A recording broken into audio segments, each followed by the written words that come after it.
Welcome to the Slop Farm. Enjoy the video. You begin by clarifying purpose and audience. That guides every language choice. Once you have tone and 1-2 goals, collect 5-10 target words, strong verbs, and precise nouns to reuse. Then make a minimal style guide. Tense, active versus passive voice, comma, and dash use. Start tagging examples in your draft immediately. This is the first actionable move.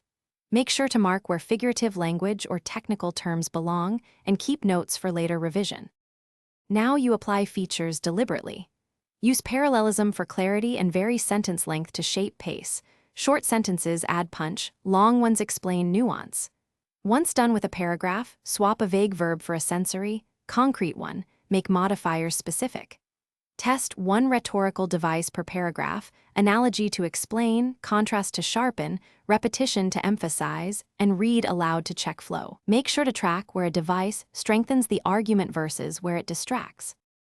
Finish by revising with purpose. Audit consistency of tense and term use, and tighten punctuation for intended pauses. Then prune redundancy.